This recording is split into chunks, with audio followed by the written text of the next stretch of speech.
धर्मराज जी की परम भक्त पोपा बाई की कथा। एक गांव में एक पोपा बाई रहती थी। जब वह 5 साल की थी तभी से वह नियम से धर्मराज जी व्रत की कथा सुनती थी और व्रत करती थी। एक दिन उसने अपने भाई व भाभी से कहा कि मैं शादी नहीं करूंगी, अब मैं अपना समय भगवान की पूजा अर्चना में ही बिताना चाहती हूँ। इसलिए मेरी झोपड़ी गांव के बाहर बनवा दो और गांव में सबको कह दो कि वह अपनी गाय व बछड़ों को मेरे यहाँ ही घास भूस चरने को भेज दो और जिसकी भी इच्छा हो, श्रद्धा हो, मुझे खाना भिजवा दो। एक दिन नगर का राजा शिकार खेलने जंगल में आया और गांव के बाहर जंगल के पास बनी झोपड़ी देखकर रुक गया। झोपड़ी के पास जाकर उसने आवाज लगाई कि कौन है, लेकिन भीतर से कोई आवाज न आने पर वह लगातार दरवाजा खटखटाता रहा। तब पोपा बाई उठी और कहने लगी कि कौन हो तुम जो बार बार दरवाजा बजा रहे हो, क्यों आवाज लगा रहे हो? राजा ने कहा कि मैं यहाँ का राजा हूँ और तुम्हारे साथ विवाह करूँगा। पोपा बाई ने कहा कि जहाँ से आए हो वहीं चले जाओ, मैं किसी पराये आदमी का मुंह नहीं देखती हूँ। राजा ने पोपा बाई की एक नहीं सुनी और जबरदस्ती उठा ले गया। तब पोपा बाई ने राजा को श्राप दिया कि तुम्हारा सारा राजपाट नष्ट हो जाएगा। महल में आने पर राजा की रानियों ने सारी बात सुनकर राजा से अनुरोध किया कि पोपा बाई को वहीं वापस छोड़ आओ। राजा जब पोपा बाई को वापस झोपड़ी में छोड़ने जाने लगा तो रास्ते में पाप की नदी आई जिसमें राजा डूब गया। कुछ समय बाद पोपा बाई मृत्यु के बाद धर्मराज जी के यहाँ पहुँची और धर्मराज जी ने उन्हें स्वर्ग का राज दे दिया।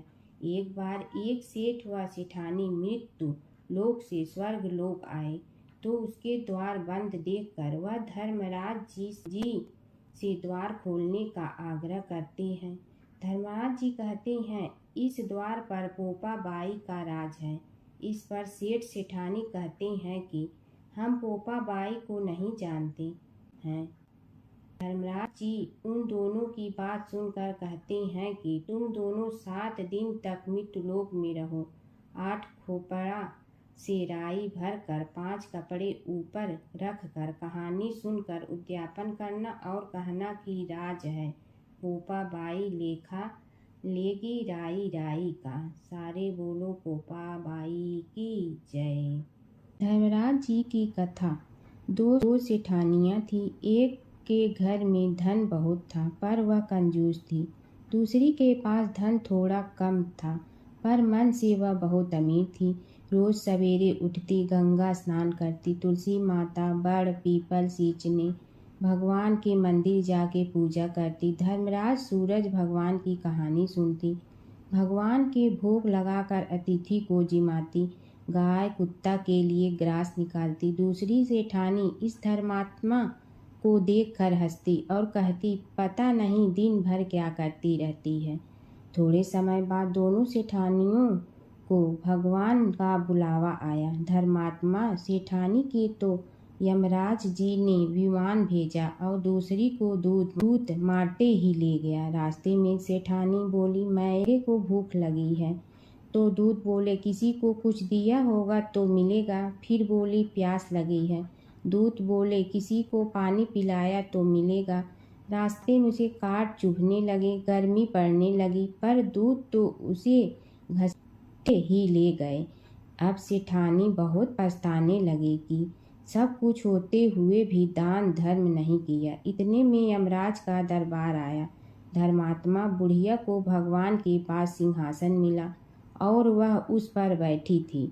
उधर दूसरी सेठानी को तपते कुंड में डाल दिया। अब सेठानी यमराज से बोली मुझे 1.25 पहर का जीवन दान दे दो, मैं वापस आकर दंड भोग लूंगी। यमराज बोले ठीक है। सेठानी के शरीर में वापस प्राण डाल दिए। संसार में आते ही पंडितों को बुलाकर सेठानी ने धर्मराज की कथा सुनी। सब तरह से दान धर्म किया। इतने में समय पूरा हो गया। अब की बार विमान आया। सवा पहर के दान धर्म से सेठानी को स्वर्ग मिला। गणेश और बुढ़िया माई की कथा। एक बुढ़िया थी, वह बहुत ही गरीब और दृष्टिहीन थी। उसके एक बेटा और बहू थे। वह बुढ़िया सदैव गणेश जी की पूजा किया करती थी। एक दिन गणेश जी प्रकट होकर उस बुढ़िया से बोले, बुढ़िया माँ, तू जो चाहे सो मांग ले। बुढ़िया बोली, मुझे तो मांगना नहीं आता, कैसे और क्या मांगूं। तब गणेश जी बोले, अपने बहू बेटे से पूछ कर मांग ले। तब बुढ़िया ने अपने बेटे से कहा, गणेश जी कहते हैं तू कुछ मांग ले, बता मैं क्या मांगूं। पुत्र ने कहा, माँ तू धन मांग ले। बहू से पूछा तो बहू ने कहा, नाती मांग ले। तब बुढ़िया ने सोचा कि ये तो अपने अपने मतलब की बात कर रहे हैं। अतः उस बुढ़िया ने पड़ोसन से पूछा तो उन्होंने कहा, बुढ़िया तू तो थोड़े दिन जियोगी, क्यों तू धन मांगो और क्यों नाती मांगे। तू तो अपनी आँखों की रोशनी मांग ले, जिससे तेरी जिंदगी आराम से कट जाए। इस पर बुढ़िया बोली, यदि आप प्रसन्न है तो मुझे 9 करोड़ की माया दे, निरोगी काया दे, अमर सुहाग दे, आँखों की रोशनी दे, नाती दे, पोता दे और सब परिवार को सुख दे और अंत में मोक्ष दे। यह सुनकर तब गणेश जी बोले, बुढ़िया माँ, तुमने तो हमें ठग लिया। फिर भी जो तूने मांगा है वचन के अनुसार सब तुझे मिलेगा। और यह कहकर गणेश जी अंतर ध्यान हो गए। उधर बुढ़िया माँ ने जो कुछ मांगा वह सब कुछ मिल गया। हे गणेश जी महाराज, जैसे तुमने उस बुढ़िया माँ को सब कुछ दिया वैसे ही सबको देना। बुढ़िया माई को मुक्ति दी। तुलसी माता की कथा। एक बुढ़िया माई तुलसी जी को सींचती और कहती कि हे तुलसी माता, सत की दाता, मैं तेरा बिडला सींचती हूँ, मुझे बहू दे, पीताम्बर की धोती दे, मीठा मीठा घास दे, बैकुंठा में वास दे, चटक की चाल दे, पटक की मोत दे, चंदन का काठ दे, रानी सा राज दे, दाल भात का भोजन दे, 11 की मौत दे, कृष्ण जी का कंधा दे। तब तुलसी माता यह सुनकर सूखने लगी। तो भगवान ने पूछा कि हे तुलसी, तुम क्यों सूख रही हो। तुलसी माता ने कहा कि एक बुढ़िया रोज आती है और यही बात कह जाती है, मैं सब बात तो पूरा कर दूंगी, लेकिन कृष्ण का कंधा कहाँ से लाऊंगी। तो भगवान बोले, जब वो मरेगी तो मैं अपने आप कंधा दे आऊँगा, तू बुढ़िया माई से कह देना। जब बुढ़िया माई मर गई, सब लोग आ गए। जब माई को ले जाने लगे तो वह किसी से न उठी। तब भगवान एक 12 बरस के बालक का रूप धारण करके आए। बालक ने कहा, मैं कान में एक बात कहूँगा तो बुढ़िया माई उठ जाएगी। बालक ने कान में कहा, बुढ़िया माई मन की निकाल ले, पीताम्बर की धोती ले, मीठा मीठा घास ले, बैकुंठा का वास ले, चटक की चाल ले, पटक की मोत ले, कृष्ण जी का कंधा ले। यह सुनकर बुढ़िया माई हल्की हो गई। भगवान ने कंधा दिया और बुढ़िया माई को मुक्ति मिल गई। हे तुलसी माता, जैसे बुढ़िया माई को मुक्ति दी वैसे सबको देना। जमुना की कहानी। प्राचीन समय में एक गांव था जिसमें 2 बहनें रहा करती थी। एक बहन का नाम गंगा था तो दूसरी बहन का नाम जमुना था। एक बार दोनों बहनें एक साहूकार के खेत से गुजर रही थी तो जमुना ने 13 दाने जौ के तोड़ लिए, जिसे देख गंगा बोली कि तुझे तो ग्रहण लग गया, तूने चोरी की है। इस पर जमुना बोली कि अब मेरा ग्रहण कैसे धुलेगा। गंगा ने कहा कि तुझे 12 साल तक साहूकार के यहाँ नौकरी करनी पड़ेगी, तभी तेरा पाप धुलेगा और ग्रहण से मुक्ति मिलेगी।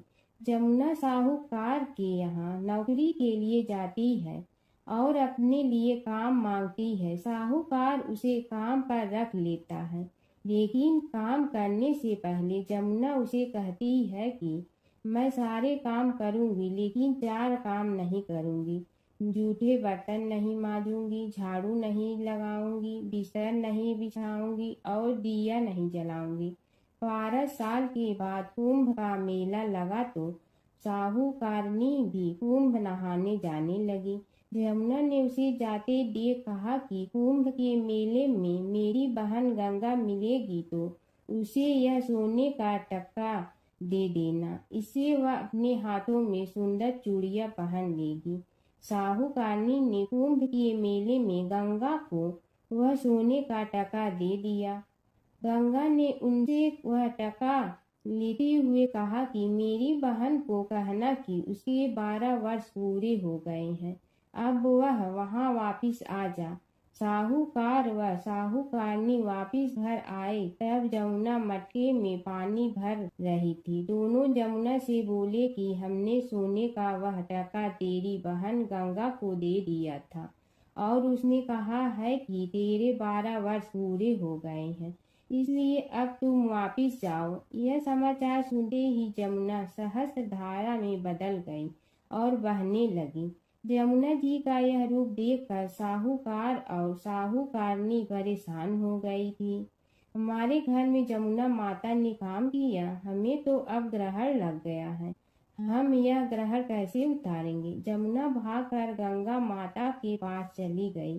गंगा ने जमुना से पूछा कि तुम साहूकार साहूकारनी से कुछ कहकर आई हो या ऐसे ही बिना बताए आ गई। तब जमुना बोली कि मैं तो कुछ भी बताकर नहीं आई हूँ। गंगा ने कहा कि जा उन्हें धीरज दे आ, नहीं तो उन्हें जीवन भर असंतोष ही रहेगा। गंगा के कहने पर जमुना माता ने साहूकार साहूकारनी को सपने में दर्शन दिए और कहा कि तुम दोनों उल्टे माथे क्यों पड़े हो, जाओ उठकर खाओ पियो। तब दोनों बोले कि हम कैसे उठें, हमें तो ग्रहण लगा है, क्योंकि हमने उल्टे सीधे और पता नहीं कितने नीच कार्य आपसे कराए हैं।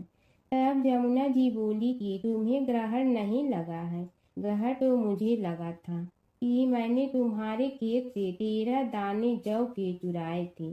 मैं तो अपना ग्रहण उतारने तुम्हारे घर आई थी। मेरा ग्रहण तुम्हारे घर में 12 वर्ष तक रहने से उतर गया है और मेरी मुक्ति हो गई है। जमुना जी ने कहा कि तुम्हें कोई ग्रहण नहीं लगा है, उल्टे मेरे 12 वर्ष तक यहाँ रहने से तुम्हारी भी मुक्ति हो गई है। यह कहकर जमुना जी स्वप्न से चली गई।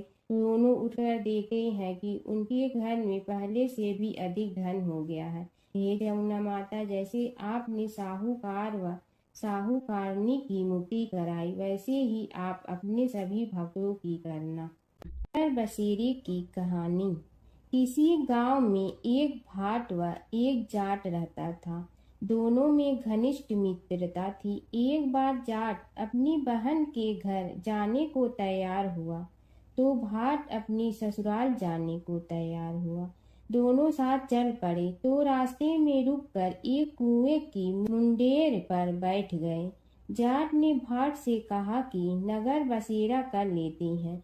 इस पर भाट बोला कि तू ही नगर बसेरा कर ले, मैं तो अपनी ससुराल जा रहा हूँ, वहाँ खूब खातिर होगी मेरी, तू कर ले नगर बसेरा। जाट वहीं कुएं के पास बैठ पानी की घंटी और चावल का दाना लेकर नगर बसेरा करने लगा। नगर बसेरा करने के साथ जाट कहने लगा कि नगर बसेरा जो करे सो मल धोवे पाँव, ताता माड़ा तापसी देगी मेरी माँ, माँ देगी मावशी तेगी द्वारका का वास, मीठा मीठा घास वृंदावन का वास, 5 कुल्ठी छठी रास, मेरी जीवड़ो श्री कृष्ण के पास, डालू पानी हो जाए घी, झट से निकल जाए मेरा जी। यह सब कर कर के वह जाट बहन के पास चल पड़ा। जाट की बहन ने भाई के आने पर उसकी खातिर की खी बूरा के साथ भाई को जिमाया। दोनों ने बैठकर ढेर सारी बातें की। इधर भाट अपने ससुराल पहुंचा तो वहां आग लगी हुई थी। आग बुझाने वह भी लग गया, जिसमें हाथ मुंह भी काले हो गए और खुद भी थोड़ा सुलझ गया। ना रोटी ना पानी के लिए ही किसी ने पूछा। एक पड़ोसन आई तो उसने भाट की सास को कहा कि जमाई आया है, जरा उस आओ भगत कर लो। बुढ़िया बोली कि सब कुछ तो जल गया है, अब कहाँ से आओ भगत करूं। तब पड़ोसन ने ही भाट को एक रोटी के साथ छाछ दी। उसने वही खाकर गुजारा किया। शाम को दोनों फिर घर की ओर चल पड़े और रास्ते में मिल गए और एक दूसरे का हाल पूछा। भाट बोला कि मेरी ससुराल में तो आग लगी हुई थी, आग बुझाते मैं खुद काला हो गया हूँ, ना रोटी मिली ना पानी। जाट बोला कि मेरी तो बहुत खातिर हुई। फिर बोला कि मैंने कहा था ना कि नगर बसेरा कर ले, अब कर ले, लेकिन भाट ने फिर मना कर दिया। कहने लगा कि चाहे रोटी दे या न दे, तेरी तो माँ है, दही चूरमा का पेड़ा धरा पाएगा। भाट ने फिर नगर बसेरा नहीं किया, जाट ने कर लिया। नगर बसेरा जो करे सो मल धोए पाँव, ताता माड़ा तापसी देगी मेरी माँ। माँ देगी मावशी देगी द्वारका का वास, मीठा मीठा घास वृंदावन का वास। 5 कुल्ठी छठी रास, मेरा जी बड़ो श्री कृष्ण के पास। डालू पानी हो जाए घी, झट से निकल जाए मेरा जी। करके वह चल पड़ा। घर पहुँचते ही जाट की मौसी ने बहुत लाड प्यार किया। उधर भाट घर गया तो उसकी भैंस खो गई थी। बाप एक लाठी रखे तो दूसरी उठाए और कहने लगा कि ससुराल गया तो आग लगा दी, अब यहाँ आया तो भैंस खो दी। बाप ने कहा कि पहले भैंस लेकर आ, तभी रोटी पानी मिलेगा। सारा दिन भाट भैंस ढूंढता रहा, लेकिन उसे भैंस नहीं मिली। जाट और भाट की मुलाकात फिर से बाजार में हो गई। जाट ने भाट के हाल चाल पूछे तो भाट बोला कि आते ही भैंस खो गई, बस उसी दिन से भैंस ढूंढ रहा हूँ। रोटियां का तो पूछो ही मत। जाट ने कहा कि मैंने तो पहले ही कहा था कि नगर बसेरा कर ले। जाट की बात सुनकर भाट बोला कि तेरे नगर बसेरे में इतनी ताकत है तो चल अब कर लेते हैं। दोनों ने बैठकर नगर बसेरा किया। नगर बसेरा जो करे सो मल धोवे पाँव, ताता माड़ा तापसी देगी मेरी माँ। माँ देगी मौसी देगी द्वारका का वास, मीठा मीठा घास वृंदावन का वास। 5 कुल्ठी छठी रास, मेरा जीवड़ो श्री कृष्ण के पास। डालू पानी हो जाए घी, झट से निकल जाए मेरा जी।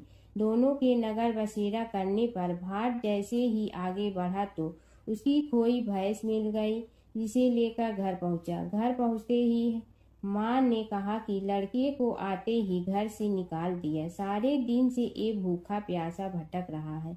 यह कहकर उसकी माँ ने उसको खूब खिलाया पिलाया। इस घटना के बाद सारे नगर में ढिंढोरा पिटवा गया कि कब कोई अपने पीहर या सास से आते जाते नगर बसेरा करें। जैसे भाट को नगर बसेरा करने का फल मिला, वैसे ही हर किसी को मिलती है। माता सीता की कथा। यह कहानी सीता माता कहती थी और श्री राम इसे सुना करते थे। एक दिन श्री राम भगवान को किसी काम के लिए बाहर जाना पड़ा तो सीता माता कहने लगी कि भगवान, मेरा तो 12 वर्ष का नित्य नियम है, अब आप बाहर जाएंगे तो मैं अपनी कहानी किसे सुनाऊंगी। श्री राम ने कहा कि तुम कुएं की पाल पर जाकर बैठ जाना और वहां जो औरतें पानी भरने आएंगी उन्हें अपनी कहानी सुना देना। सीता माता कुएं की पाल पर जाकर बैठ जाती हैं।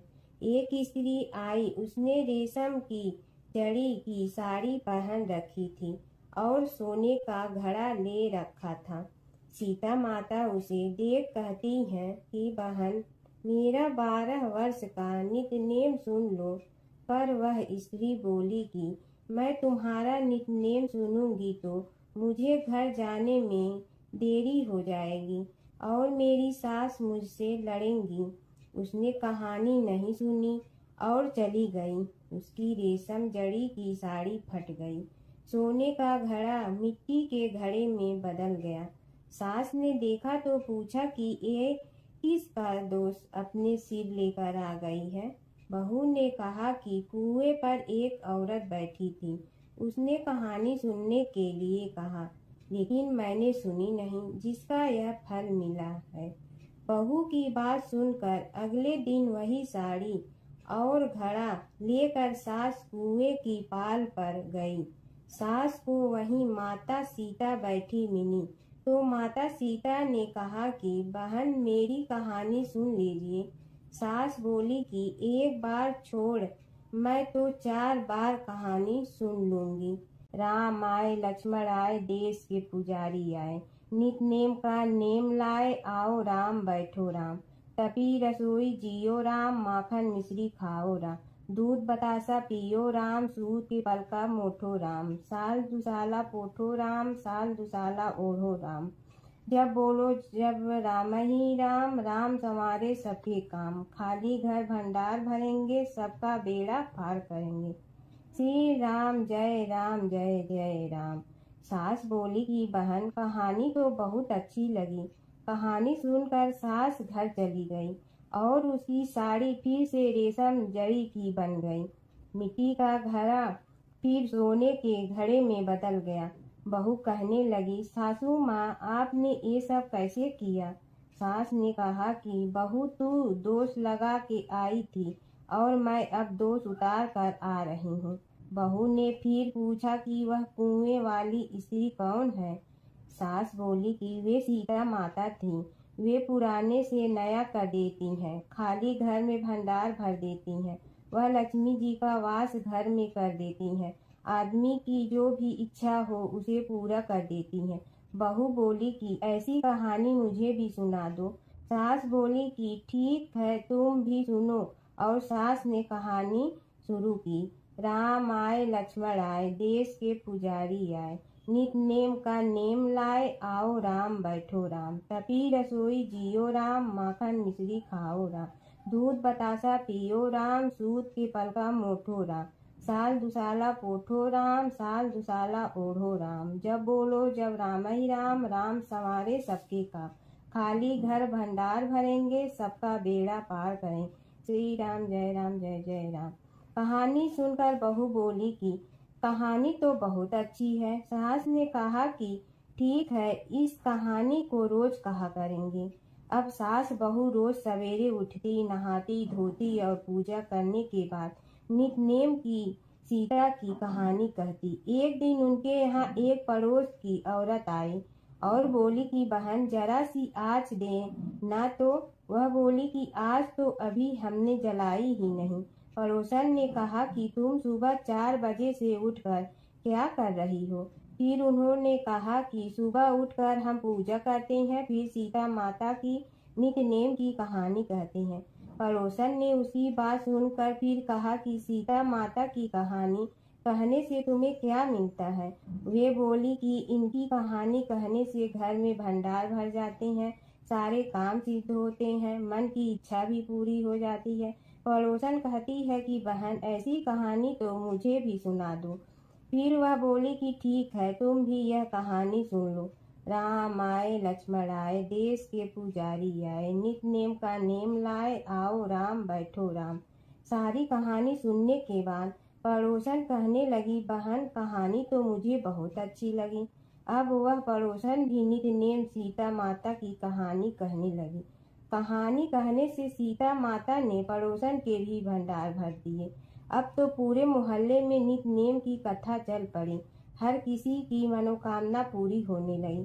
हे सीता माता, जैसे आपने उनके भंडार भरे, वैसे ही आप हमारे भी भंडार भरना, सबकी भरना, कहानी सुनने वाले के भी और कहानी कहने वाले के भी। बंदरी की कहानी। बैसाख मास की पवित्र कथा। एक राजा था। वह बैसाख माह में प्रतिदिन ब्रह्मा मुहूर्त में उठकर गंगा जी में स्नान करता था। राजा का आदेश था कि मुझसे पहले गंगा जी में कोई भी स्नान नहीं करेगा। राजा जब गंगा जी में स्नान करने जाते तो उन्हें प्रतिदिन शांत जल के स्थान पर हिलता हुआ हलचल युक्त जल दिखाई देता था, तो राजा को संदेह होता था कि निश्चय ही मुझसे पहले कोई प्रतिदिन गंगा जी में स्नान करता है। अतः राजा ने नदी के तट पर पहरेदार बिठा दिया। गंगा जी के तट पर एक वृक्ष था, उस पर एक बंदरिया रहती थी। वह प्रतिदिन राजा के स्नान करने से पूर्व स्नान करके वृक्ष पर चढ़कर बैठ जाती थी। इस प्रकार होते होते पूरा वैशाख माह व्यतीत हो गया, किंतु अंतिम दिन राजा के सिपाही ने देख लिया और उस बंदरिया को पकड़कर राजा के पास ले गए और कहा कि यह बंदरिया आपसे पूर्व प्रतिदिन गंगा जी में स्नान करती है। उधर राजा की प्रतिज्ञा थी कि यदि कोई भी स्त्री मुझसे पूर्व स्नान करती होगी तो मैं उससे विवाह कर लूंगा। इसलिए राजा को बंदरिया के साथ विवाह करना ही पड़ा। वैशाख स्नान के पुण्य से बंदरी के गर्भ ठहर गया। 9 मास पूर्ण होने पर बंदरी ने राजा से पूछा कि शिशु जन्म के समय मुझे क्या करना चाहिए। तब राजा ने महल में एक घंटी लगवा दी और बंदरिया से कहा कि जब तुम्हें दर्द हो तो उसे बजा देना, मैं संपूर्ण प्रबंध कर दूंगा। राजा की अन्य रानियां भी थीं, उनकी कोई संतान नहीं थी।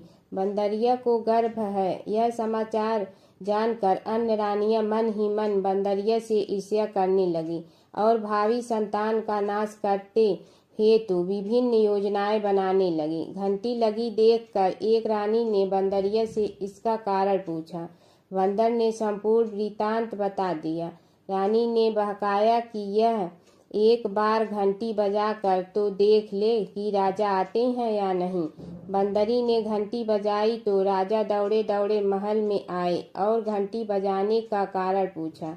इस पर बंदरी ने उत्तर दिया कि मैंने तो रानियों के कहने पर घंटी बजाई थी। तब रानियों ने राजा से कहा कि यह तो पशु और न जाने कितनी बार घंटी बजाएगी। इस प्रकार कहकर उन्होंने घंटी को हटवा दिया। कुछ दिनों बाद बंदरी के शिशु जन्म का समय आया तो उसने अन्य रानियों से पूछा कि मैं क्या करूं। तब रानी ने कहा कि तुम आंखों पर पट्टी बांधकर सो जाओ। बंदरी के वैशाख माह के स्नान के पुण्य प्रताप के रूप में एक सुंदर पुत्र हुआ। शिशु के जन्म होते ही उसके रोने से पूर्व ही रानियों ने उसे एक टोकरी में रखकर दासी को दे दिया और आदेश दिया कि इसे नदी में बहा कर आओ और उस शिशु के स्थान पर एक पत्थर रख दिया। राजा को भी कहलवा दिया कि बंदरी ने एक पत्थर को जन्म दिया। राजा ने सुना तो उन्होंने भी संतोष कर लिया है कि जब दूसरी रानियों के संतान नहीं है तो यह तो बंदरी है, इसके क्या संतान होगी। उधर दासी ने उस सुंदर सुशील शिशु को नदी में न बहाकर कुम्हार के खंडर में रख दिया। दूसरे दिन कुम्हार कुम्हारी खंडर में आए तो वहां एक सुंदर शिशु को रोता हुआ देखा। कुम्हार कुम्हारिन भी निसंतान थे। उन्होंने उस शिशु को अपने लिए भेजी गई भगवान की भेंट माना और बड़े प्रेम से शिशु का पालन पोषण करने लगे। कुछ बड़ा होने पर बालक को यह ज्ञात हुआ कि वह रानी बंदरी का पुत्र है, जिनको रानियों ने मरवाना चाहा था। एक दिन वह बालक कुम्हार के बनाए हुए मिट्टी के हाथी घोड़े लेकर पनघट पर जा बैठा और दासियों को देखकर कहने लगा कि आओ रे मेरी मिट्टी के हाथी घोड़े, पानी पियो। जब दासियों ने यह बात सुनी तो वह हंसने लगी और बोली, अरे मूर्ख, कभी मिट्टी के हाथी घोड़े भी पानी पीते हैं क्या। इस पर उस बालक ने कहा कि कभी बंदरी के भी पत्थर जन्म लेते हैं क्या। उस बालक की यह बात दासियों ने जाकर महल में कही। तब रानियों ने दूसरे दिन विष मिलाकर लड्डू भेज दिए। ईश्वर की कृपा से लड्डू गोद और बादाम के हो गए और उन लड्डू को खाने से उस लड़के की मृत्यु नहीं हुई। यह समाचार दासी ने रानी को कहा और रानी ने राजा से कहकर कुम्हार को देश से निकलवा दिया।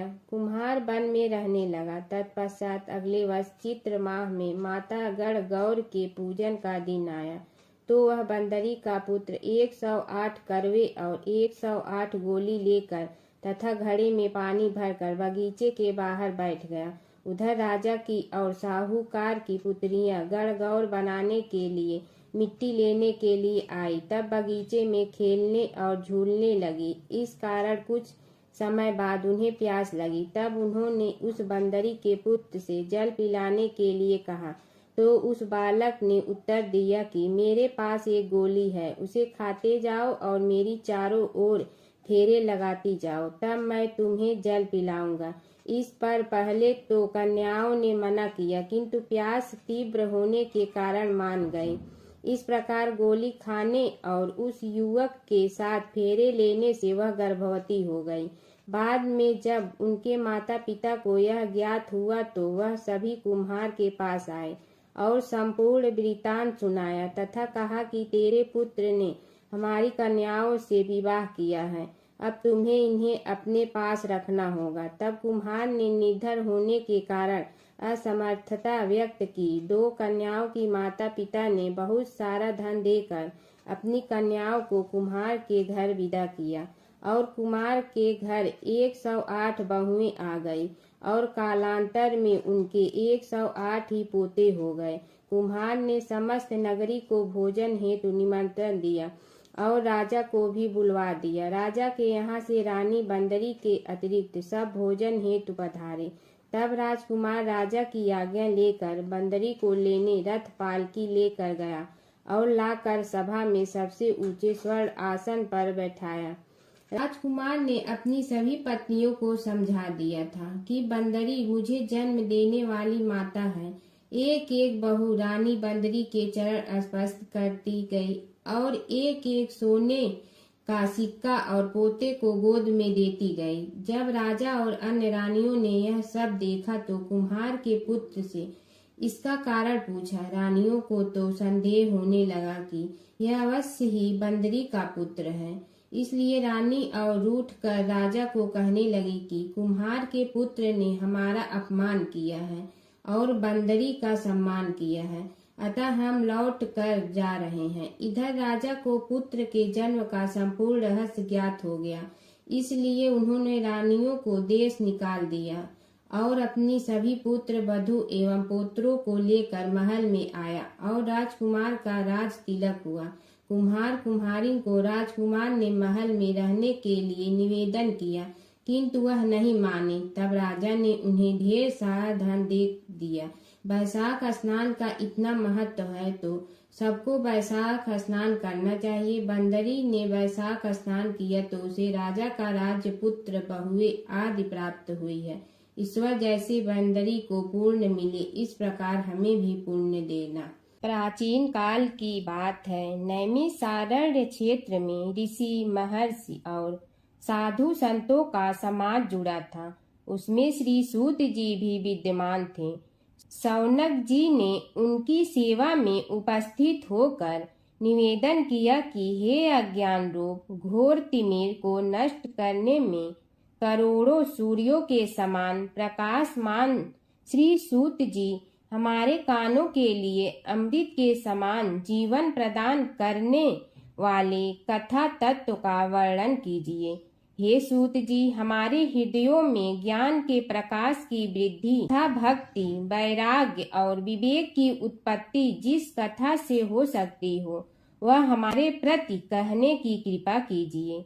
शौनक जी की जिज्ञासा से सूत जी बड़े प्रसन्न हुए। पुरातन इतिहासों के स्मरण से उनका शरीर पुलकायमान हो रहा था। वे कुछ देर उसी स्थिति में विराजमान रहकर कुछ विचार करते रहे और अंत में बोले, शौनक जी, इस विषय में आपके चित्त में बड़ी जिज्ञासा है। आप धन्य हैं जो सदैव ज्ञान की प्राप्ति में तत्पर रहते हुए विभिन्न पुराण कथाओं की जिज्ञासा रखते हैं।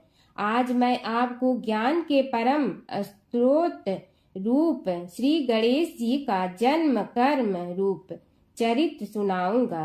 गणेश जी से ही सभी ज्ञानों, सभी विद्याओं का उद्भव हुआ है। अब आप सावधान चित्त से विराजमान हो। श्री गणेश जी के ध्यान और नमस्कार पूर्वक उनका चरित्र श्रवण करें।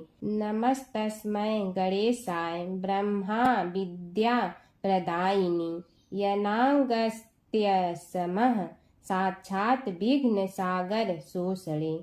कैसे हैं वे श्री गणेश जो सभी प्रकार की ब्रह्म विद्याओं को प्रदान करने वाले, अर्थात ब्रह्मा के सगुण और निर्गुण स्वरूप पर प्रकाश डालने और जीव ब्रह्मा का अभेद प्रतिपादन करने वाली विद्याओं के दाता हैं। वे विघ्नों के समुद्रों को महर्षि अगस्त्य के समान शोषण करने में समर्थ हैं, इसलिए उनका नाम विघ्न सागर शोषक के नाम से प्रसिद्ध है। मैं उन भगवान श्री गणेश जी को नमस्कार करता हूँ। प्रथम पूजा के अधिकारी श्री गणेश जी, यह कहकर सूत जी कुछ समय के लिए मौन हो गए और फिर बोले, शौनक जी, भगवान गणेश जी ही सर्वप्रथम पूजा प्राप्ति के अधिकारी हैं। किसी भी देवता की पूजा करो, पहले उनकी पूजा करो।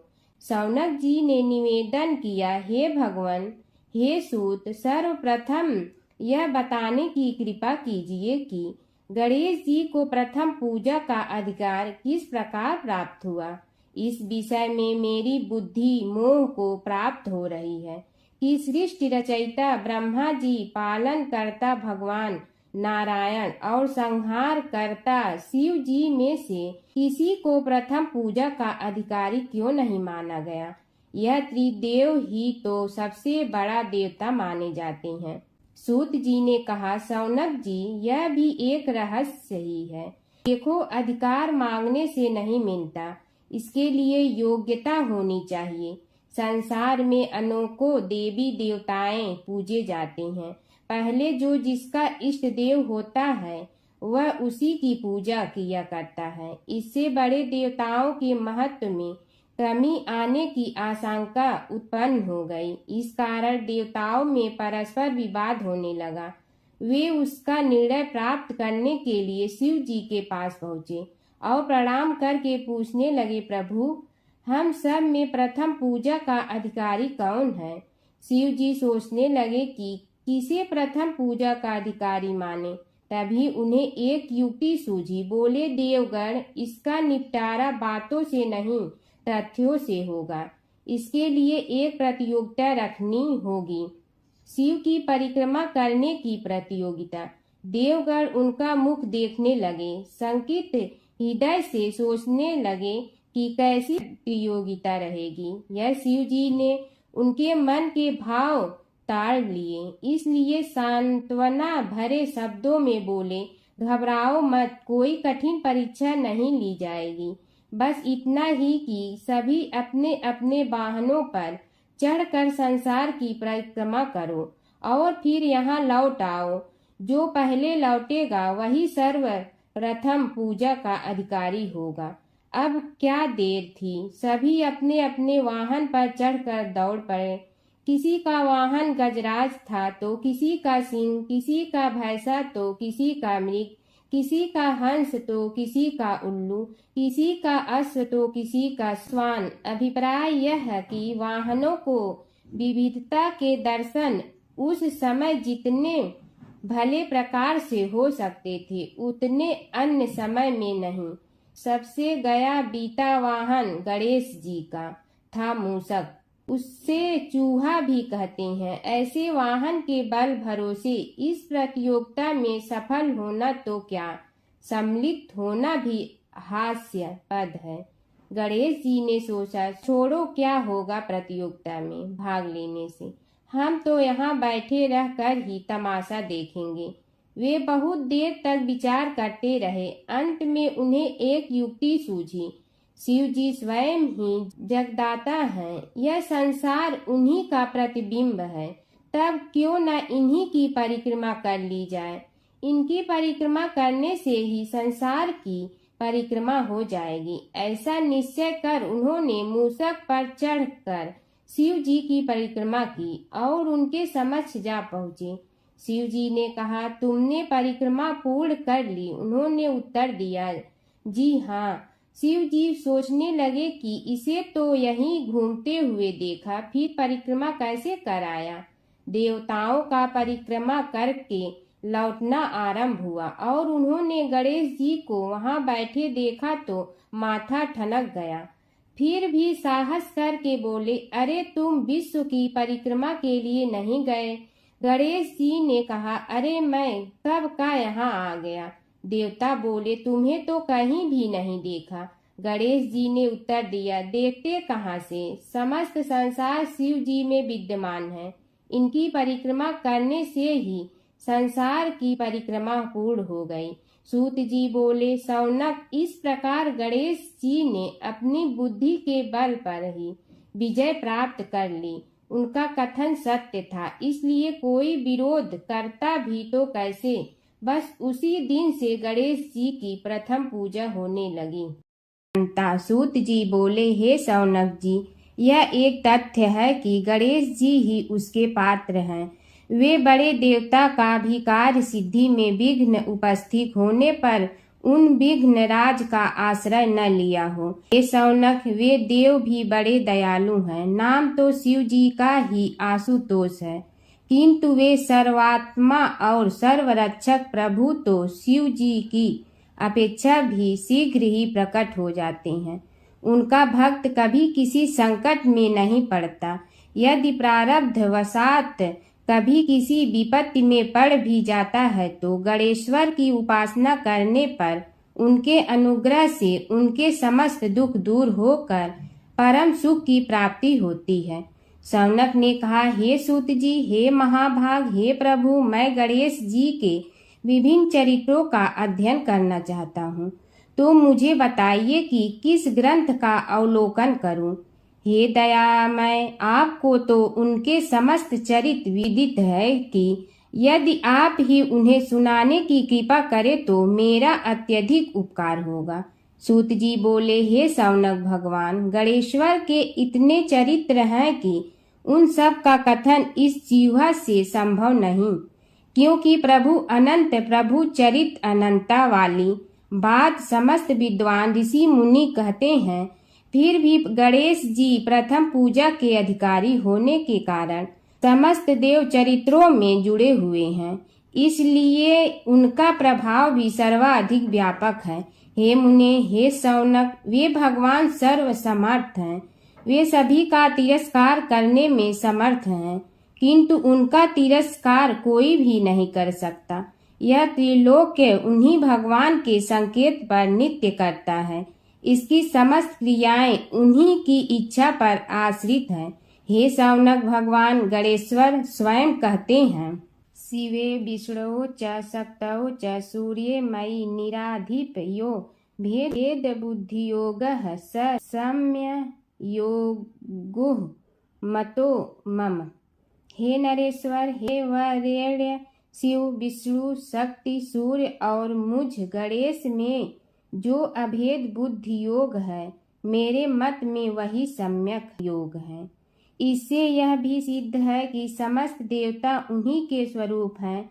वे ही भगवान विभिन्न कार्य रूपों के अनुसार अपना भिन्न भिन्न नाम रखते हैं। हे मुनि श्रेष्ठ, उन सब देवताओं के चरित्र भी उन्हीं गणराज के चरित्र हैं।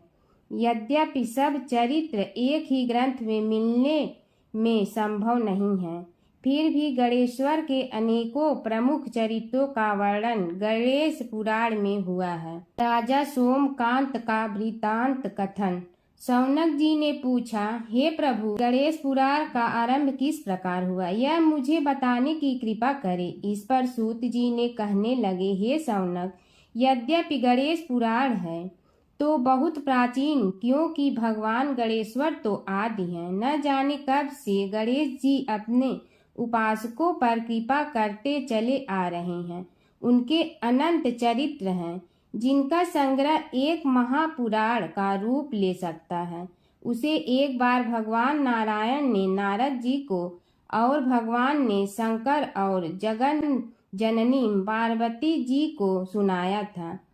बाद में वही पुराण संक्षेप रूप में ब्रह्मा जी ने महर्षि वेद व्यास को सुनाया और फिर व्यास जी ने महर्षि भृगु को सुनाया। भृगु ने कृपा करके सौराष्ट्र के एक राजा सोमकांत को सुनाया था। तब से वह पुराण अनेक कथाओं में विस्तृत होता रहा और अनेक कथाओं से रहित होता हुआ अनेक रूप में प्रचलित है। शौनक जी ने पूछा, भगवान आप यह बताने का कष्ट करें कि राजा सोमकांत कौन था। उसने महर्षि से गणेश पुराण का श्रवण कहाँ किया था, उस पुराण के श्रवण से उसे क्या क्या उपलब्धियां हुई। हे नाथ, मुझे श्री गणेश्वर की कथा के प्रति उत्कंठा बढ़ती ही जा रही है। सूत जी बोले, हे शौनक, सौराष्ट्र के देवनगर नाम की एक प्रसिद्ध राजधानी थी। वहाँ का राजा सोमकांत था। वह अपनी प्रजा का पुत्र के समान पालन करता था। वह वेद ज्ञान संपन्न, शस्त्र विद्या में पारंगत एवं प्रबल प्रतापी राजा, समस्त राजाओं में मान्य तथा अत्यंत वैभवशाली था। उसका ऐश्वर्य कुबेर के भी ऐश्वर्य को लज्जित करता था। उसने अपने पराक्रम से अनेकों देश जीत लिए थे। उसकी पत्नी अत्यंत रूपवती, गुणवती, धर्माज्ञा एवं पतिव्रत धर्म का पालन करने वाली थी। वह सदैव अपने प्राणनाथ की सेवा में लगी रहती थी। उसका नाम सुधर्मा था। जैसे वह पतिव्रता थी, वैसे ही राजा भी एक पत्नी व्रता का पालन करने लगा। उसके हेमकांत नामक एक सुंदर पुत्र था। वह भी सभी विद्याओं का ज्ञाता और अस्त्र शस्त्रादि के अभ्यास में निपुण हो गया था। यह सभी श्रेष्ठ लक्षणों से संपन्न, सद्गुणी एवं प्रजा जनों के हितों का अत्यंत पोषक था। इस प्रकार राजा सोमकांत स्त्री, पुत्र, पशु, वाहन, राज्य एवं प्रतिष्ठा आदि से सब प्रकार सुखी था। उसे दुख तो था ही नहीं। सभी राजागण उसका हार्दिक सम्मान करते थे तथा उसकी श्रेष्ठ कीर्ति भी संसार व्यापी थी। परंतु युवा अवस्था के अंत में सोमकांत को घृणित कोष्ठ रोग हो गया। उसके अनेक उपचार किए गए किंतु कोई लाभ नहीं हुआ। रोग शीघ्रता से बढ़ने लगा और उसके कीड़े पड़ गए। जब रोग की अधिक वृद्धि होने लगी और उसका कोई उपाय न हो सका तो राजा ने मंत्रियों को बुलाकर कहा, सुव्रतो, जाने किस कारण यह रोग मुझे पीड़ित कर रहा है। अवश्य ही यह किसी पूर्व जन्म के पाप का फल होगा। इसलिए मैं अब अपना समस्त राजपाट छोड़कर वन में रहूंगा। मेरे पुत्र हेमकांत को मेरे समान मानकर राज्य शासन का धर्म पूर्वक संचालन कराते रहें। यह कहकर राजा ने शुभ दिन दिखवाकर अपने पुत्र हेमकांत को राज्य पद पर अभिषेक किया और अपनी पत्नी सुधर्मा के साथ निर्जन वन की ओर चल दिया। प्रजापालक राजा के वियोग में समस्त प्रजा जन अश्रु बहाते हुए उनके साथ चले गए।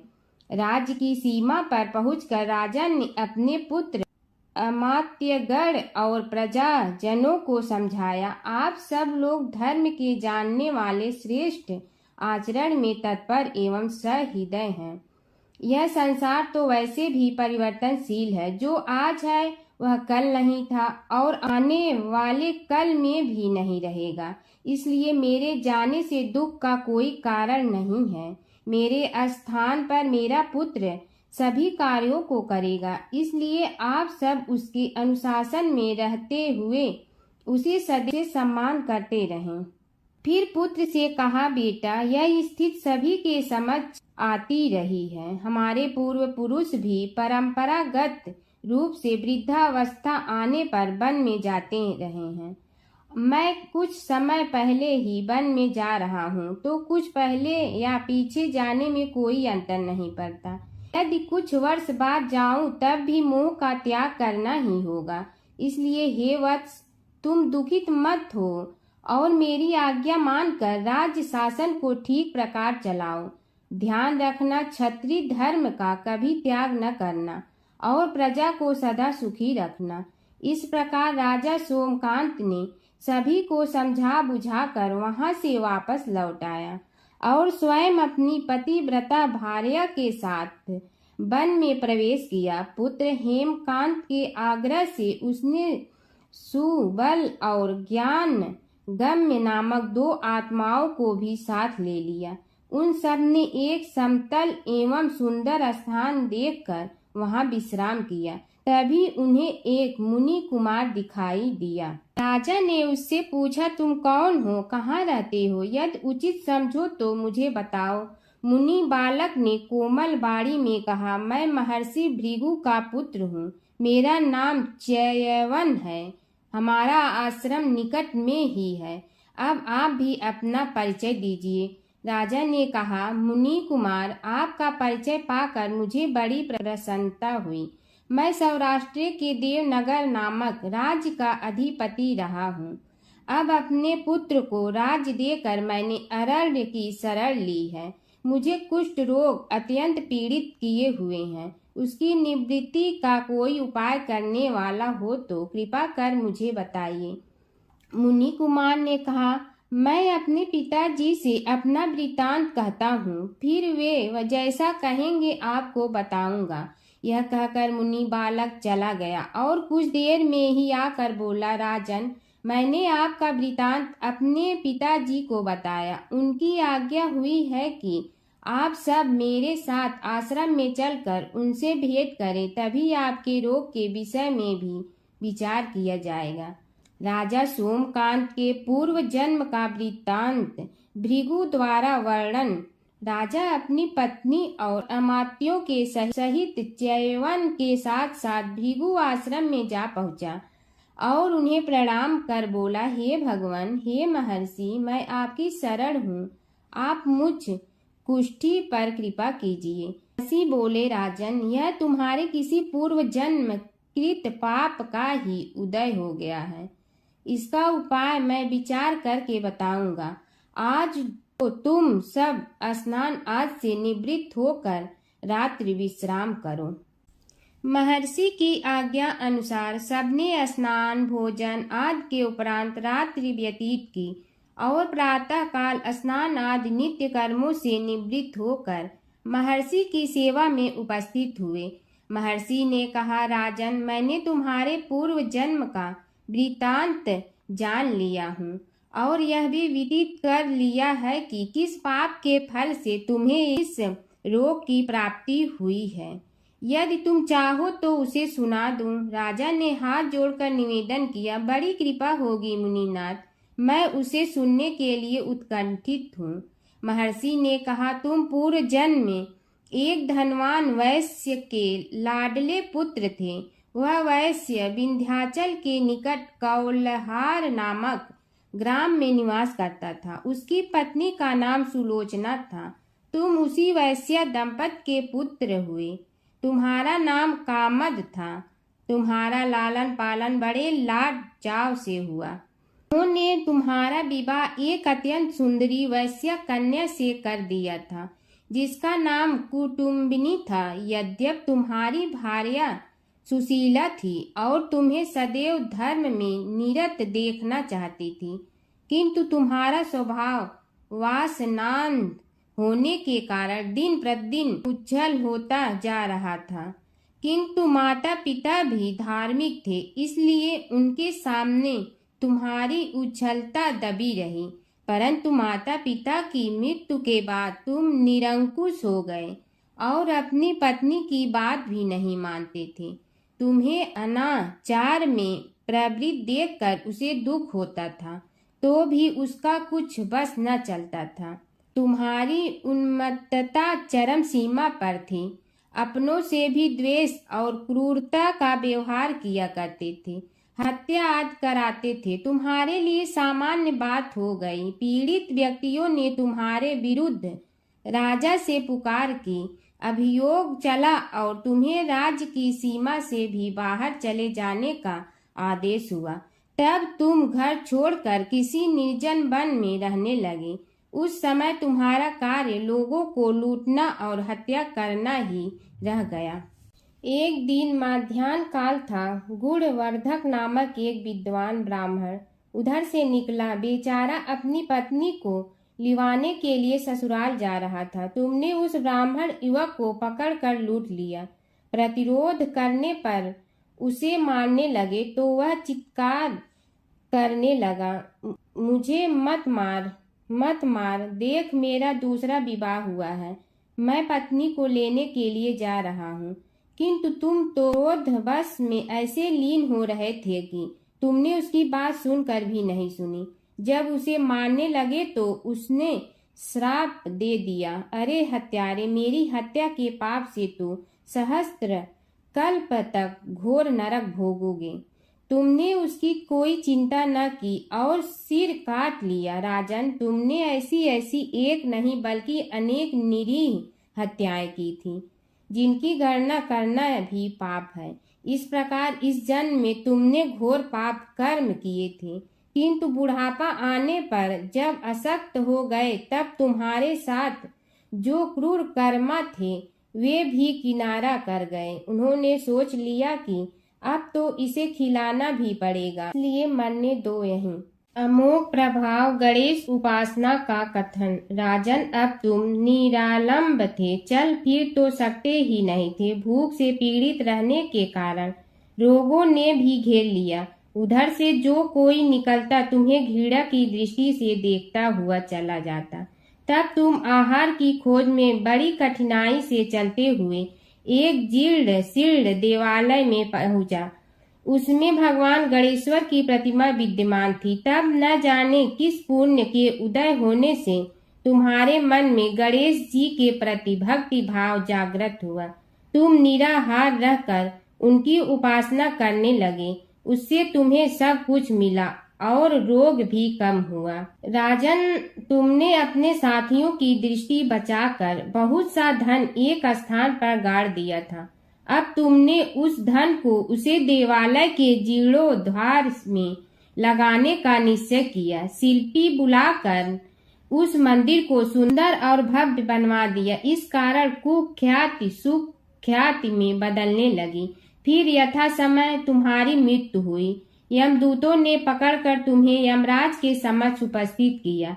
यमराज तुमसे बोले, जीव, तुमने पाप और पुण्य दोनों ही किए हैं और दोनों का ही भोग तुम्हें भोगना है, किंतु पहले पाप का फल भोगना चाहते हो पुण्य का। इसके उत्तर में तुमने प्रथम अपने पुण्य कर्मों के भोग की इच्छा प्रकट की और इसीलिए उन्होंने तुम्हें राजकुल में जन्म लेने के लिए भेज दिया। पूर्व जन्म में तुमने भगवान गणाध्यक्ष का सुंदर एवं भव्य मंदिर बनवाया था, इसलिए तुम्हें सुंदर देह की प्राप्ति हुई। यह कहकर महर्षि भृगु कुछ रुके। उन्होंने देखा कि राजा को इस वृतांत पर शंका हो रही है। तभी महर्षि के शरीर में असंख्य विकराल पक्षी उत्पन्न होकर राजा की ओर झपटे। उनकी चोंच बड़ी तीक्ष्ण थी, जिनसे वे राजा के शरीर को नोच नोच कर खाने लगे। उसके कारण उत्पन्न असहनीय पीड़ा से व्याकुल हुए राजा ने महर्षि के समक्ष हाथ जोड़कर निवेदन किया, प्रभु, आपका आश्रम तो समस्त द्वेष आदि से परे है और यहाँ मैं आपकी शरण में बैठा हूँ। तब यह पक्षी मुझे आकर ही क्यों पीड़ित कर रहे हैं? हे मुनिनाथ, इनसे मेरी रक्षा कीजिए। महर्षि ने राजा के अंतर्वचन सुनकर सांत्वना देते हुए कहा, राजन, तुमने मेरे वचनों में शंका की थी और जो मुझ सत्यवादी के कथन में शंका करते हैं उसे खाने के लिए मेरे शरीर से इसी प्रकार पक्षी प्रकट हो जाते हैं, जो कि मेरे हुंकार करने पर भस्म हो जाया करते हैं। यह कर महर्षि ने हुंकार की और तभी वे समस्त पक्षी भस्म हो गए। राजा श्रद्धावनत होकर उनके समक्ष अश्रुपात करता हुआ बोला, प्रभु, अब आप पाप से मुक्त होने का उपाय कीजिए। महर्षि ने कुछ विचार कर कहा, राजन, तुम पर भगवान गणेश्वर की कृपा सहज रूप से है और वे ही प्रभु तुम्हारे पापों को भी दूर करने में समर्थ हैं। इसलिए तुम उनके पाप नाशक चरित्रों का श्रवण करो। गणेश पुराण में उनके चरित्रों का भले प्रकार वर्णन हुआ है, अतएव तुम श्रद्धा भक्ति पूर्वक उसी को सुनने में चित्त लगाओ। राजा ने प्रार्थना की, महामुनि, मैंने गणेश पुराण का नाम भी आज तक नहीं सुना, तो उनके सुनने का सौभाग्य कैसे प्राप्त कर सकूंगा? हे नाथ, आपसे अधिक ज्ञानी और प्रकांड विद्वान और कौन हो सकता है? आप ही मुझ पर कृपा कीजिए। महर्षि ने राजा की दीनता देखकर उसके शरीर पर अपने कमंडल का मंत्रपूत जल छिड़का। तभी राजा को एक छींक आई और नासिका से एक अत्यंत छोटा काले वर्ण का पुरुष बाहर निकल आया। देखते देखते वह बढ़ गया। उसके भयंकर रूप को देखकर राजा कुछ भयभीत हुआ, किंतु समस्त आश्रमवासी वहां से भाग गए। वह पुरुष महर्षि के समक्ष हाथ जोड़कर खड़ा हो गया। उन्हें उसकी ओर देखा और कुछ उच्च स्वर में बोले, तू कौन है, क्या चाहता है? वह बोला, मैं साक्षात पाप हूँ। समस्त पापियों के शरीर में मेरा निवास है। आपके मंत्रपूत जल के स्पर्श से मुझे विवश होकर राजा के शरीर से बाहर निकलना पड़ा है। अब मुझे बड़ी भूख लगी है, बताइए क्या खाऊं और कहाँ रहूं? महर्षि बोले, तू उस आम के अवकाश स्थान में निवास कर और उसी वृक्ष के पत्ते खाकर जीवन निर्वाह कर। यह सुनते ही वह पुरुष आम के वृक्ष के पास पहुंचा, किंतु उसके स्पर्श मात्र से वह वृक्ष जलकर भस्म हो गया। फिर जब पाप पुरुष को रहने के लिए कोई स्थान दिखाई न दिया तो वह भी अंतर्हित हो गया। प्राचीन काल की बात है। एक नगर में धर्मपाल नाम का एक निर्धन किंतु अत्यंत धर्मनिष्ठ व्यक्ति रहता था। वह न तो अधिक पूजा पाठ जानता था और न ही उसके पास धन था, परंतु उसके हृदय में भगवान विष्णु के प्रति अपार श्रद्धा थी। प्रतिदिन प्रातः स्नान कर भगवान विष्णु का स्मरण करता और तुलसी दल अर्पित करता। तब भी वह हरि नाम का जाप करता रहता। एक दिन किसी कारणवश वह पूजा न कर सका। मन में ग्लानि हुई और रात को उसने भगवान विष्णु से क्षमा याचना की। उसी रात उसे स्वप्न में विष्णु ने दर्शन दिए और कहा, हे भक्त, जो भी व्यक्ति श्रद्धा से मेरा स्मरण करता है मैं उसके सभी पाप हर लेता हूँ। भक्ति में विधि नहीं, भाव प्रधान होता है। कुछ समय बाद धर्मपाल के जीवन की सभी कठिनाइयाँ दूर हो गई। उसके घर में सुख शांति और समृद्धि आ गई। अंत समय में उसे वैकुंठ लोक की प्राप्ति हुई। विष्णु भगवान की कथा। एक नगर में एक सेठ व एक सेठानी रहते थे और सेठानी रोज विष्णु भगवान की पूजा करती थी।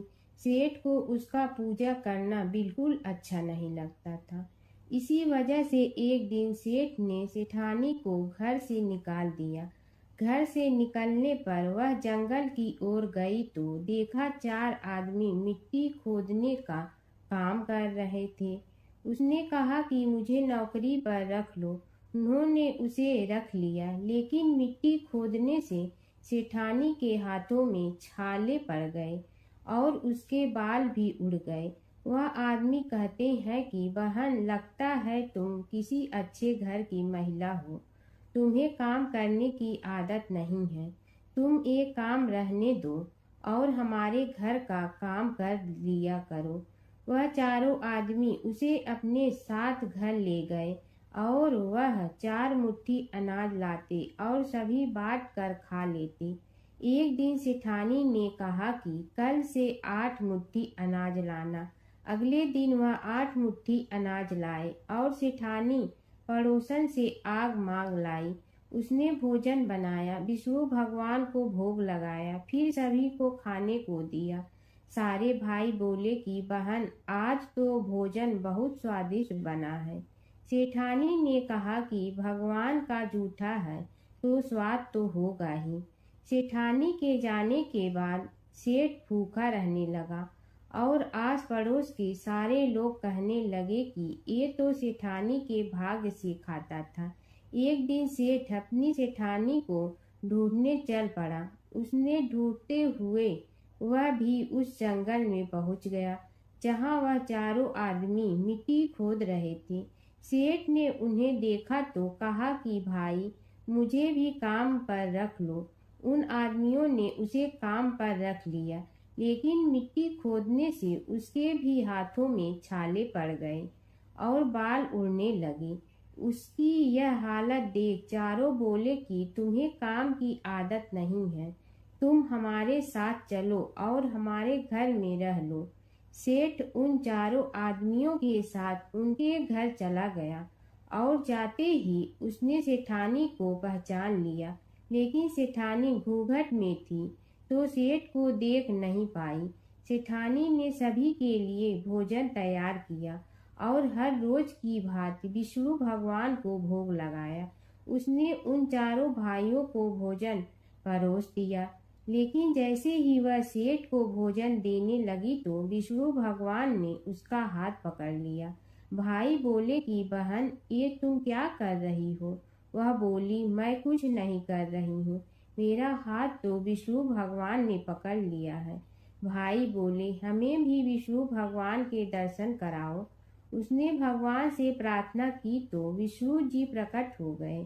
सभी ने दर्शन किए। सेठ ने सेठानी से क्षमा मांगी और सेठानी को साथ चलने को कहा। भाइयों ने अपनी बहन को बहुत सा धन देकर विदा किया। जब सेठानी के साथ सेठ भी भगवान विष्णु की पूजा करने लगा और उनके परिणाम से उनका घर अन्न धन से भर गया। एक समय की बात है कि विष्णु भगवान का विवाह लक्ष्मी जी के साथ निश्चित हो गया। विवाह की तैयारी होने लगी। सभी देवताओं को निमंत्रण भेजे गए, परंतु गणेश जी को निमंत्रण नहीं दिया। कारण जो भी रहा हो, अब भगवान विष्णु की बारात जाने का समय आ गया। सभी देवता अपनी पत्नियों के साथ विवाह समारोह में आए। उन सब ने देखा कि गणेश जी कहीं दिखाई नहीं दे रहे हैं। तब वे आपस में चर्चा करने लगे कि क्या गणेश जी को कोई न्योता नहीं दिया है या स्वयं गणेश जी ही नहीं आए हैं। सभी को इस बात पर आश्चर्य होने लगा। तभी सब ने विचार किया कि विष्णु भगवान से ही इसका कारण पूछा जाए। विष्णु भगवान से पूछने पर उन्होंने कहा कि हमने गणेश जी के पिता भोलेनाथ महादेव को न्योता भेजा है। यदि गणेश जी अपने पिता के साथ आना चाहते हैं तो आ जाते, अलग से न्योता देने की कोई आवश्यकता भी नहीं थी। दूसरी बात यह है कि उनको 1.25 मन मूंग, 1.25 मन चावल, 1.25 मन घी और 1.25 मन लड्डू का भोजन दिन भर में चाहिए। यदि गणेश जी नहीं आएंगे तो कोई बात नहीं, दूसरे के घर जाकर इतना सारा खाना पीना अच्छा भी नहीं लगता। इतनी वार्ता कर ही रहे थे कि किसी एक ने सुझाव दिया, यदि गणेश जी आ भी जाए तो उनके द्वारपाल बनाकर बैठा देंगे कि आप घर की याद रखना। आप तो चूहे पर बैठकर धीरे धीरे चलोगे तो बारात से बहुत पीछे रह जाओगे। यह सुझाव भी सबको पसंद आ गया तो विष्णु भगवान ने भी अपनी सहमति दे दी। होना क्या था कि इतने में गणेश जी वहां आ पहुंचे और उन्हें समझा बुझाकर घर की रखवाली करने बैठा दिया गया। बारात चल रही थी, तब नारद जी ने देखा कि गणेश जी तो दरवाजे पर ही बैठे हुए हैं, तो वे गणेश जी के पास गए और रुकने का कारण पूछा। गणेश जी कहने लगे कि विष्णु भगवान ने मेरा बहुत अपमान किया है। नारद जी ने कहने लगे कि अपनी मूसक देना को आगे भेज दे तो वह रास्ता खोद देगी, जिससे उनके वाहन धरती में धंस जाएंगे। तब आपको सम्मान पूर्वक बुलाना पड़ेगा। अब तो गणेश जी ने अपनी मूसक सेना जल्दी से आगे भेज दी और सेना ने जमीन पोली कर दी। जब बारात वहां से निकली तो रथों के पहिए धरती में धंस गए। लाख कोशिश करे परंतु पहिए नहीं निकले। सभी ने अपने अपने उपाय किए परंतु पहिए तो नहीं निकले, बल्कि जगह जगह से टूट गए। किसी की समझ में नहीं आ रहा था कि अब क्या किया जाए। तब तो नारद जी ने कहा, आप लोगों ने गणेश जी का अपमान करके अच्छा नहीं किया। यदि उन्हें मना कर लाया जाए तो आपका कार्य सिद्ध हो सकता है और यह संकट टल सकता है। शंकर भगवान ने अपने दूत नंदी को भेजा और वे गणेश जी को लेकर आए। गणेश जी का आदर सम्मान के साथ पूजन किया। तब कहीं रथ के पहिए निकले। अब रथ के पहिए निकल के परंतु टूट फूट गए तो उन्हें सुधारे गए। पास के खेत में खाती काम कर रहा था, उसे बुलाया गया। खाती अपना कार्य करने के पहले श्री गणेशाय नमः कहकर गणेश जी की वंदना मन ही मन करने लगा। देखते ही देखते खाती ने सभी पहियों को ठीक कर दिया।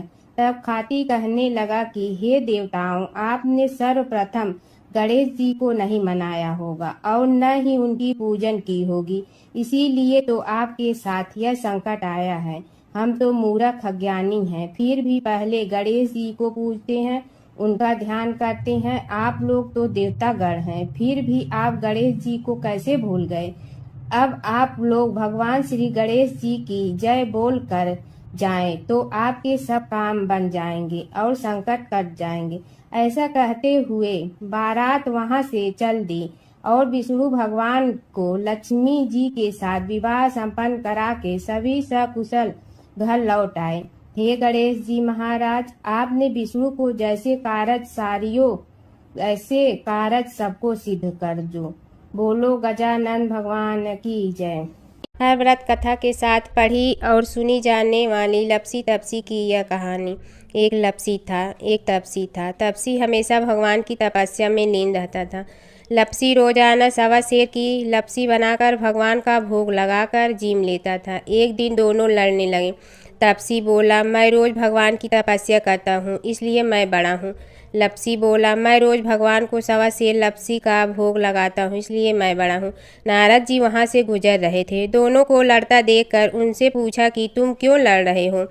तपसी ने खुद के बड़ा होने का कारण बताया और लपसी ने अपना कारण बताया। नारद जी बोले, तुम्हारा फैसला मैं करूँगा। दूसरे दिन लपसी और तपसी नहाकर अपनी रोज की भक्ति करने आए तो नारद जी ने छुपकर 1.25 करोड़ की एक एक अंगूठी उन दोनों के आगे रख दी। तपसी की नज़र उस अंगूठी पर पड़ी जो उसने चुपचाप अंगूठी उठाकर अपने नीचे दबा ली। तब लपसी की नज़र अंगूठी पर पड़ी, लेकिन उसने ध्यान नहीं दिया। भगवान को भोग लगाकर लपसी खाना खाने लगा। नारद जी सामने आए तो दोनों ने पूछा कि कौन बड़ा, तो नारद जी ने तपसी से खड़ा होने को कहा। वो खड़ा हुआ तो उसने नीचे दबी अंगूठी दिखाई पड़ी। नारद जी ने लपसी से कहा, तपस्या करने के बाद भी तुम्हारी चोरी करने की आदत नहीं गई, इसलिए लपसी बड़ा है और तुम्हें तुम्हारी तपस्या का कोई फल भी नहीं मिलेगा। तपसी शर्मिंदा होकर माफ़ी मांगने लगा। उसने नारद जी से पूछा, मुझे मेरी तपस्या का फल कैसे मिलेगा? नारद जी ने कहा, यदि कोई गाय और कुत्ते की रोटी नहीं बनाएगा तो फल तुम्हें मिलेगा। यदि कोई ब्राह्मण को भोजन करवा कर दक्षिणा नहीं देगा तो फल तुम्हें मिलेगा। यदि कोई साड़ी के साथ ब्लाउज नहीं देगा तो फल तुझे मिलेगा। यदि कोई दिए से दिया जलाएगा तो फल तुम्हें मिलेगा। यदि कोई सारी कहानी सुने लेकिन तुम्हारी कहानी नहीं सुने तो फल तुझे मिलेगा। उसी दिन से हर व्रत कथा कहानी के साथ लपसी तपसी की कहानी भी सुनी और कही जाती है। ओम जय जगदीश हरे स्वामी, जय जगदीश हरे। भक्त जनों के संकट क्षण में दूर करे। ओम जय जगदीश हरे। जो ध्यावे फल पावे, दुख बिन दे मन का। सुख संपत्ति घर आवे, कष्ट मिटे तन का। ओम जय जगदीश हरे। मात पिता तुम मेरे, शरण कहूँ किसकी। तुम विनय और न दूजा, आस करूँ जिसकी। ओम जय जगदीश हरे। तुम पूर्ण परमात्मा, तुम अंतर्यामी। पार ब्रह्म परमेश्वर, तुम सबके स्वामी। ओम जय जगदीश हरे। तुम बिंदा के सागर, तुम पालन करता। मैं मूर्ख कल काम, कृपा करो भरता। ओम जय जगदीश हरे। तुम हो ये कय गोचर, सबके प्राणपति। किस विधि मिलूं दया में, तुमको मैं कुमति। ओम जय जगदीश हरे। दीन बंधु दुख हरता, तुम रक्षक मेरे।